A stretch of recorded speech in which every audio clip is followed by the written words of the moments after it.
அனைவருக்கும் வணக்கம். Welcome to Cooks and Talks. இன்றைக்கி நம்ம குக்ஸ் அண்ட் டாக்ஸில் கடைகளில் கிடைக்கிற மாதிரியே மாங்காய் ஊறுகாய் வீட்டிலே எப்படி இன்ஸ்டண்ட்டாக செம்ம டேஸ்ட்டாக செய்யலான்ட்டு தான் பார்க்க போகிறோம். இது வரைக்கும் நம்ம சேனல் சப்ஸ்கிரைப் பண்ணலன்னா சப்ஸ்கிரைப் பண்ணுங்கள், பக்கத்தில் இருக்க பெல் ஐக்கானை கிளிக் பண்ணுங்கள். இப்போ நம்ம வீடியோக்குள்ளே போகலாம். இந்த ஊறுகாய் செய்கிறதுக்கு நான் இந்த சைஸில் ஒரு மாங்காய் எடுத்திருக்கேன். இது வந்து ஒரு 400 கிராம் அளவுக்கு இருக்கும். ஃபஸ்ட்டு நம்ம இந்த மாங்காவை நல்லா வாஷ் பண்ணிவிட்டு கொஞ்சம் கூட தண்ணி இல்லாத அளவுக்கு நல்லா தொடச்சி எடுத்துக்கணும். அந்த மாதிரி தொடச்சி எடுத்ததுக்கப்புறம் நம்மளுக்கு ஊறுகாயில் மாங்காய் எந்த சைஸ்க்கு வேணுமோ அந்த சைஸில் நம்ம கட் பண்ணி எடுத்துக்கலாம். நான் வந்து மாங்காவை கட் பண்ணும் போதே இந்த மாதிரி ஒரு துணியில் போட்டு வச்சுக்கிட்டேன். இந்த மாதிரி நம்ம போட்டு வைக்கிறதால அந்த மாங்காவில் இன்னும் கொஞ்சம் ஈரம் ஏதாவது இருந்தாலும் நல்லா காஞ்சிட்டு நம்ம போட போகிற மாங்காய் ஊறுகாய் வந்து இன்னும் ரொம்ப நாளைக்கு கெடாமல் நல்லாயிருக்கும். அதனால் கட் பண்ணும் போது இந்த மாதிரி துணியில் போட்டு வச்சுக்கோங்க. இப்போ இந்த மாங்காவெலாம் நான் வந்து ஒரு பவுலுக்கு மாற்றிக்கிறேன். இந்த மாதிரி மாங்காவெல்லாம் பவுலுக்கு மாற்றினதும் நம்ம இந்த ஊறுகாய்க்கு தேவையான உப்பு சேர்த்துக்கலாம். நான் 2 டீஸ்பூன் அளவுக்கு உப்பு சேர்த்துக்கிறேன். சேர்த்துட்டு இதை நல்லா கலந்து விட்டுக்கலாம். ஒரு 10 நிமிஷம் போல் மாங்காயில் உப்பு நல்லா ஊறட்டும். அதுக்குள்ளே நம்ம இந்த ஊறுகாய்க்கு தேவையான மற்ற இன்க்ரீடியன்ஸ்லாம் ரெடி பண்ணி எடுத்துக்கலாம். இப்போ ஸ்டவ்வில் ஒரு கடாய் வச்சுருக்கேன். அதில் 1 டீஸ்பூன் அளவுக்கு வெந்தயம் சேர்த்துக்கலாம். 1 டீஸ்பூன் அளவுக்கு கடுகு சேர்த்துக்கலாம். சேர்த்துட்டு ஸ்டவ்வை லோ ஃப்ளேமில் வச்சுக்கிட்டு வெந்தயம் நல்லா கலர் சேஞ்ச் ஆகி கடுகு நல்லா புரிஞ்சு வர ஆரம்பிக்கும். அது வரைக்கும் இதை வறுத்து எடுத்துக்கலாம். நம்ம வந்து ஊறுகாயில் காய்ந்த மிளகாய் தூள் சேர்த்து தான் செய்ய போகிறோம். இந்த மாதிரி வெந்தயம் சேர்த்துக்கிறதால அது வந்து உஷ்ணத்தை கொஞ்சம் குறைச்சி கொடுக்கும். அதே மாதிரி இந்த வெந்தயமும் கடுகும் ஊறுகாயோட டேஸ்ட்டையே நம்மளுக்கு நல்லா மாற்றி கொடுக்கும். ஆனால் நம்ம வந்து அளவை கரெக்டாக சேர்த்துக்கணும். அதே மாதிரி இது வந்து ரொம்ப தீஞ்சிடாமல் கரெக்டான அளவில் பார்த்து வறுத்து எடுத்துக்கணும். இல்லைனா வந்து நம்மளுக்கு ஊறுகாயில் கசப்புத்தன்மை தெரிய ஆரம்பிச்சிரும். இப்போ வெந்தயம் வந்து நல்லா கோல்டன் ப்ரௌன் ஆகி கடுகு வந்து பொரிஞ்சு வர ஆரம்பிச்சிருக்கு. நான் ஸ்டவ் ஆஃப் பண்ணிக்கிறேன்.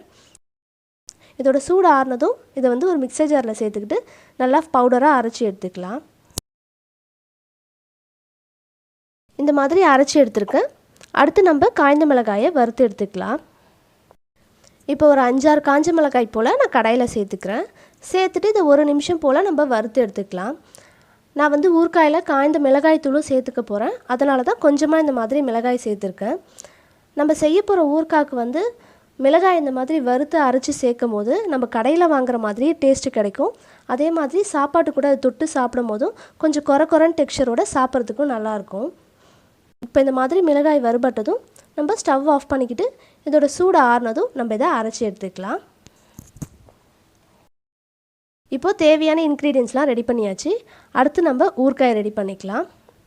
மாங்காய் நல்லா உப்பில் ஊறி இருக்குது. நான் சேர்த்துருந்த உப்போட அளவு வந்து இதுக்கு சரியான அளவாக இருக்குது. உங்களுக்கு வந்து ஒரு வேளை உப்பு குறைவாக இருந்ததுன்னா இந்த ஸ்டேஜில் பார்த்துட்டு அதை அட்ஜஸ்ட் பண்ணிக்கோங்க. இப்போ இந்த மாங்காயில் நம்ம 1 டீஸ்பூன் அளவுக்கு பெருங்காயத்தூள் சேர்த்துக்கலாம். கூடவே நம்ம அரைச்சி எடுத்து வச்சுருக்க வெந்தயம் கடுகு தூளை சேர்த்துக்கலாம். சேர்த்துட்டு இந்த மாதிரி ஹீப்டு டீஸ்பூனாக 2 டீஸ்பூன் அளவுக்கு காய்ந்த மிளகாய் தூள் சேர்த்துக்கலாம். ஒருவேளை நீங்கள் காரம் கம்மியாக சாப்பிட்றவங்களா இருந்தால் மிளகாய் தூள் கொஞ்சம் கம்மியாக சேர்த்துக்கோங்க. கூடவே நம்ம வறுத்து அரைச்சி வச்சுருக்க மிளகாய் இதில் சேர்த்துக்கலாம். இதெல்லாம் சேர்த்ததும் இதை அப்படியே வச்சுட்டு அடுத்து நம்ம இதுக்கு தேவையான எண்ணெயை காய்ச்சி எடுத்துக்கலாம். எண்ணெயை காய்ச்சறதுக்காக ஸ்டவ்வில் ஒரு கடாய் வச்சுருக்கேன். அதில் 75 ml அளவுக்கு நல்லெண்ணெய் சேர்த்துக்கலாம். நம்ம எப்பயுமே ஊறுகாய் செய்யும் போது இந்த மாதிரி நல்லெண்ணெய் தான் சேர்த்து செய்யணும். நல்லெண்ணெய் வந்து மிளகாயோட காரத்தையும் உஷ்ணத்தையும் நம்மளுக்கு குறைச்சி கொடுக்கும். அதனால் ஊறுகாய்க்கு நல்லெண்ணெய் சேர்த்து செய்யுங்க. எண்ணெய் நல்லா சூடானதும் நம்ம 1 டீஸ்பூன் அளவுக்கு கடுகு சேர்த்துக்கலாம். இந்த மாதிரி கடுகு நல்லா பொரிஞ்சு வந்ததும் நம்ம ஸ்டவ் ஆஃப் பண்ணிக்கிட்டு இந்த எண்ணெயை அப்படியே சூடாக எடுத்துகிட்டு போயிட்டு நம்ம ரெடி பண்ணி வச்சுருக்க மாங்காய் மேலே சேர்த்துக்கலாம்.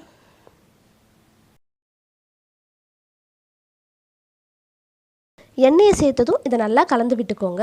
நம்ம சேர்த்துருக்க இன்க்ரீடியன்ட்ஸ் மாங்காய் அப்புறம் எண்ணெய் எல்லாம் ஒன்றாகிற மாதிரி இதை நல்லா கலந்து விட்டுக்கலாம்.